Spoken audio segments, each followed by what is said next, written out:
I'd like to transition now maybe to a more controversial topic. Sounds good. So I'd like to talk to you about your support for Bashar al-Assad.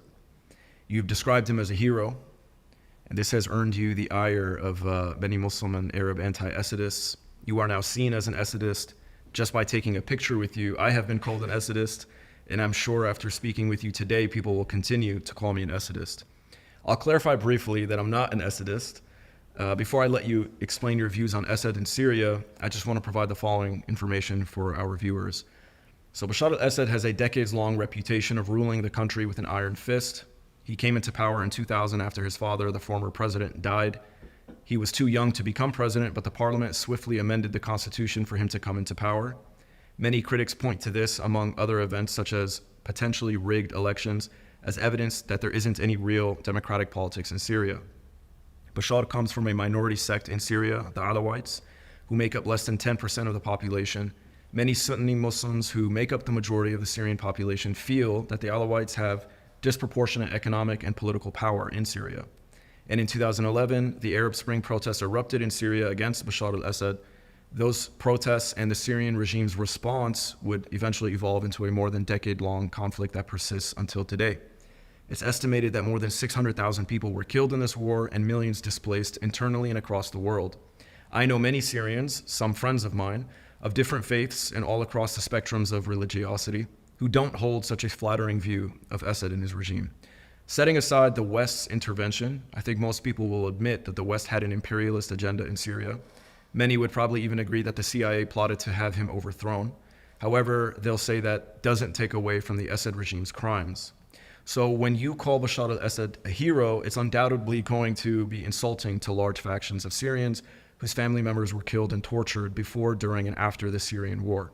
What I'd like you to do now is clarify your position on Bashar al-Assad, tell us why you describe him as a hero, and how you would characterize his governance in Syria.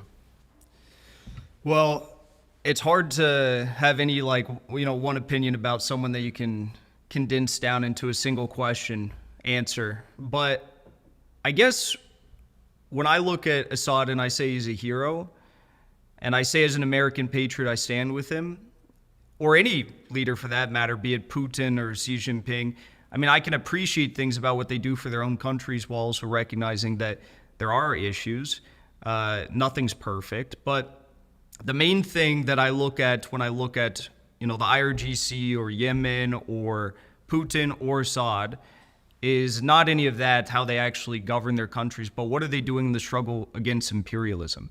Because I do think that's heroic. We've seen far too many good leaders die in the name of struggling against imperialism. Their families tortured, their families killed, entire countries ruined, economies ruined, people forced into starvation and poverty, and then thereafter living decades of generational basically enslavement to Western installed leaders. So, I don't want to live in, Sharia law Iran, right? But I can appreciate what they're doing against the imperialist actors. As for Assad, though, in Syria, I do think that it's a very interesting history and one that's often lied about by countries and media outlets that I think, in other instances, like in the case of Gaza, we consider allies. And that's also a subject for another time, I guess, what Al Jazeera has done in terms of the coverage of Gaza. But, basically everything that started in Syria around the time of the Arab Spring, there was some common sentiments of pushing in liberal democratic reforms, stopping some of the corruption of the Assad family, which I think is fair and good, and they have the right to do that. But unfortunately, in the more rural regions of Syria, there was radical elements of Sunni Islam. You have the Salafists and Wahhabist influence that push very radical measures, and it was nothing new. I mean, you could go back to Hafez al-Assad, who was Bashar al-Assad's father, and they had a lot of issues with them, and they eventually squashed them after massacres that were committed against Ba'athist Party members and the Alawites. And those individuals went to fight for the Mujahideen with the CIA, and they were radicalized by those ideologies there. But the problem with Syria is that a lot of the well-meaning people that were fighting for a more just society as they saw it, whether anyone agrees with that or not doesn't matter, they weren't radicalized. Those movements were completely taken over by the extremists. And some people might be thinking, well, like, how did that happen? I mean, how did they take over the movement? It happened because people like al-Baghdadi and Jolani, who were in Iraq, felt as though the mission for establishing ISIS, Islamic State, inside of Iraq failed, and they wanted to take that fight to Syria on the border of Iraq. Of course, they were backed by the United States. The United States, the CIA, had established rat lines for armed shipments in Libya and in the south of Turkey. They were smuggling in sarin gas. They were smuggling in arms and communication centers for the opposition. And the press, Qatar, Turkey, the United States, the United Kingdom, and Saudi Arabia called the opposition moderate rebels, but they're actually Al-Qaeda, ISIS, and Al-Qaeda-linked groups like Hayat al-Sham, Al-Nusra Front, Jaish al-Islam, all those groups, they're all Al-Qaeda-linked for the most part. And they committed horrific atrocities against the people of Syria. Their goal, as they stated, was to establish the management of savagery, as Max Blumenthal put it in his book, and basically wipe out all of the Alawites. They even said it on Al Jazeera. They said that the Alawites brought genocide upon themselves. That's a very troubling thing to have said on an outlet like Al Jazeera. It's even more troubling when you find out that Qatar, Turkey, Saudi Arabia, and the US were all funding and arming the opposition. The worst part of all is that Israel also armed the opposition and provided them with a lot of, air superiority in the south. And some people might be wondering, well, why is it happening?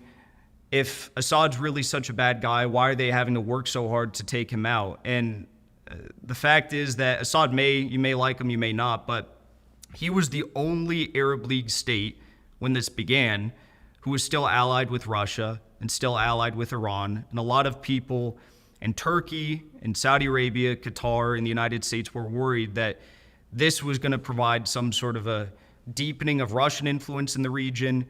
And the Gulf states and Al-Qaeda were worried that it was going to provide the deepening of the Shia influence in the region with Iran as one of their closest allies. So, the war continued on, and people come up to me and they bring this up and they say, but Jackson, what about the chemical attacks in Ghouta and Douma, or the hundreds of others that were alleged to have happened? And we could, I guess, get into details of that if we want, but those are interesting stories too. Like, there was hundreds of these alleged chemical attacks that took place, but they all took place in areas that were controlled by Al-Qaeda and ISIS. So there was no evidence, no proof of anything. There was just allegations. There was, in most cases, no videos or photos or anything like that. And in 2013, Barack Obama said, my red line for intervention in Syria is to have, a chemical attack that Assad might carry out. And this is what really radicalized me the most about defending Assad, because we saw one of the most horrific acts of the whole war. 1,200 individuals were killed in eastern Ghouta. And this was done under the guise, allegedly, of Assad carrying out a sarin gas attack on the people there. But came to be James Clapper, Barack Obama, Seymour Hersh. They all found that it was actually a sarin gas attack that was committed by the moderate rebels, which is all these opposition groups, the Free Syrian Army, Al-Nusra Front. And I guess when I initially was following politics, I was not so sympathetic to Syria and Assad. But when I saw that they were killing hundreds, thousands of people in the name of a false flag attack to try and stop Russia's influence in the region, I mean, that was crazy to me. And to this day, we could talk about Douma later too, but to this day, the one last thing I'll say is that Assad is still struggling against the Western imperialism. ISIS would have taken over Damascus had it not been for Russia. Russia came in 2015, and John Kerry, who was Secretary of State in the Obama administration, was recorded in a secret recording saying that ISIS was running rampant. If it wasn't for Russia coming in, ISIS would have taken over Damascus and slaughtered many of those religious minorities that you mentioned inside of Syria. It would have been a bloodbath. And Russia was actually triggered to come into Syria because Israel and the United States were backing the moderate rebels. So I just don't understand how anyone could condemn a man who is fighting to get his country back. The 1/3 of the country in the Northeast is still controlled by the United States and the Kurdish allies. They're stealing oil, they're stealing bread. People are starving in Syria. They don't have access to their raw minerals. Petroleum in Syria is the most expensive out of any place in the world.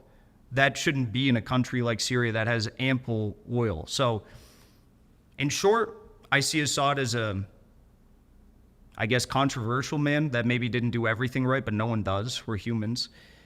But was fighting probably the biggest fight of all in the region in terms of like the arsenal he was armed with and the arsenal that the opposition was armed with.